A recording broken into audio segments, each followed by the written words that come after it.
Hello again. I can't see what's on this screen. The LED flat screen has been turned on its side, and paint has been smeared repetitively across its surface. The green and blue marks cover the part of a whitish egg shape that curves under itself into shadow. The paint interrupts you from seeing the imagery behind it. It conceals the media content in order to bring attention to the clear surface of its display. I can see what is on the screen, but only because I am being forced to look at the screen. This peculiar screen is one unit in an ongoing series titled Gesture Data by American artist Ken Okishi. In this series, Okishi finds old VHS television footage, digitizes it into an MP4 file, uploads it into the screen, and then paints onto the screen's surface, reacting to the movement of the video that flows behind it with his brush. The final form of the work appears as it is displayed here, with the pre-recorded digital video moving in real time behind the still marks of vibrant paint. Okishi's painted marks simultaneously bring attention to the screen's surface, blocks the content of the video on screen, and adds to the imagery of the screen's composition, asking questions of representation and medium specificity in relation to screen-based experiences. So then, what do screens do? As a massive part of how we interact with media, the technological screen displays, projects, and enhances our abilities to see things that are not currently present. For example, this unit of gesture data is not here in the room with us, but through its display creates the illusion that this projected light is just as good as if it were physically present.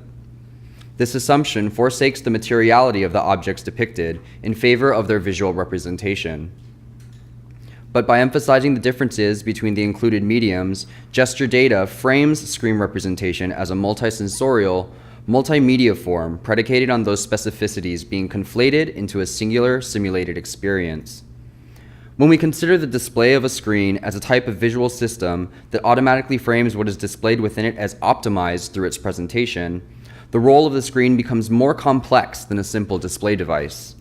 What screens do is present their contents as inseparable from its technological shell, supporting an assumption of its representations as unchanged, merely on display. However, Okishi's gesture of emphasizing the screen surface through paint confronts the screen itself. Each of the images I've shown are of the same unit at different points of its video recording, identifiable by their still painted elements against the visuals of moving digitized media, the same characteristic that makes quality video footage of the work impossible. The screen as a site of conflation is challenged through this combination. The paint is still while the video moves. The television broadcasts are familiar, but have also been edited into a digital format. And you wouldn't want paint all over your TV. During a contemporary moment where the technological screen is the main mode of viewing media and images, Okishi's work questions the limiting construction of the screen space through its own functions. Without our even realizing, the technological object that is meant to enhance experience has become the standard for evaluating, recognizing, and constructing how we engage with the world around us by offering a visual representation as the equivalent to a simulated corporeal experience. The assumption of what we see as being just as good moves us away from our own reality by substituting it with a reproduced screen-based experience. This advertisement is from the Sony Corporation for their Bravia 4K television, a screen that is less than 2 inches thick. 2 times the resolution of Blu-ray, the brilliant color of the screen image is juxtaposed by the starkness of the room behind it.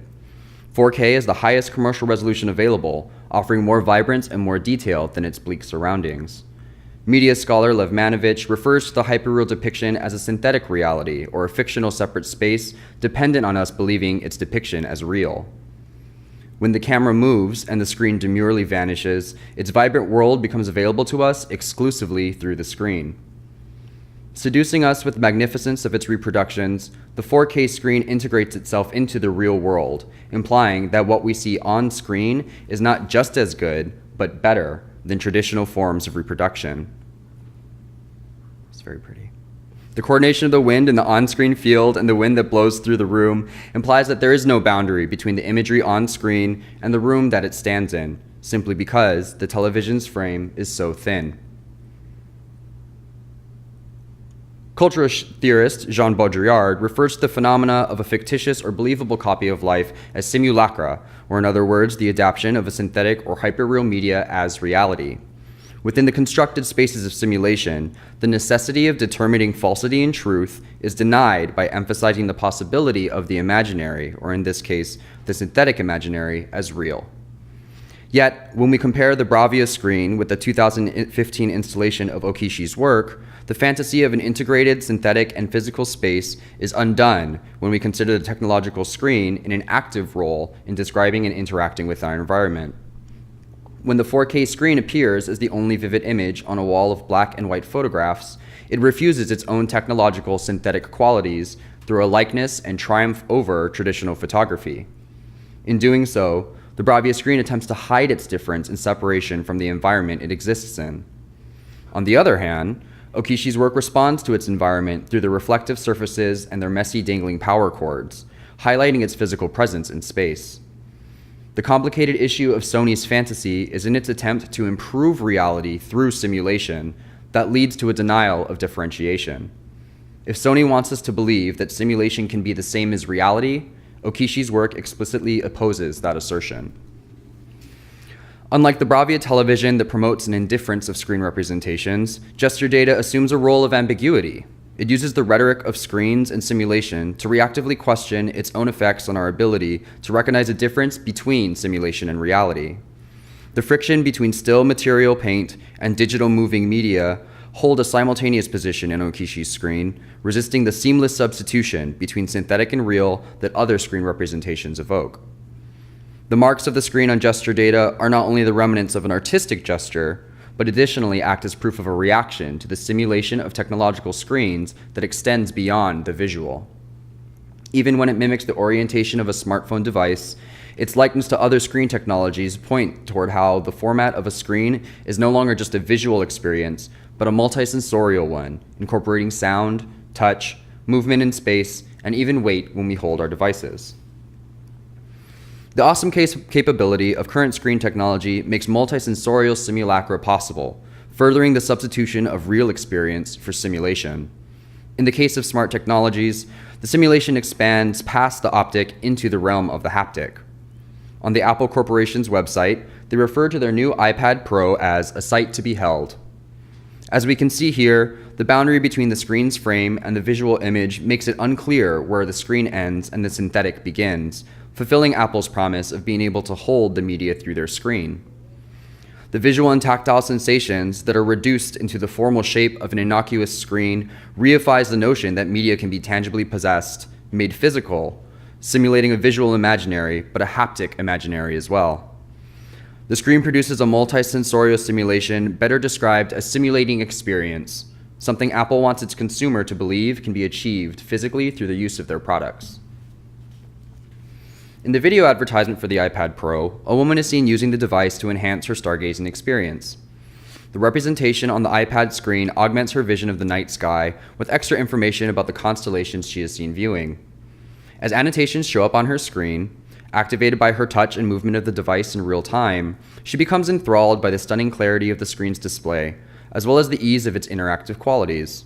Implied through this ad, the experience of viewing the actual sky, which is the motivation for this woman to be out here in the first place, cannot compare to the way that the technological device reproduces it.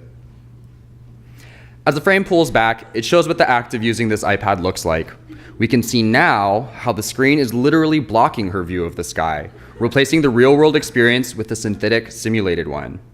As long as she has the device directly in front of her face, she can see farther and clearer than she could without it.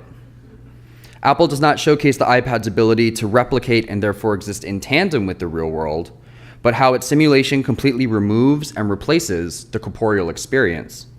In this case, the simulated constellation is much more immersive to the user than the actual expansiveness of space. Reaching past the limitations of a simulated imaginary, with the capability of devices such as the iPad Pro, the technological screen transforms that visual imaginary into a physical actuality.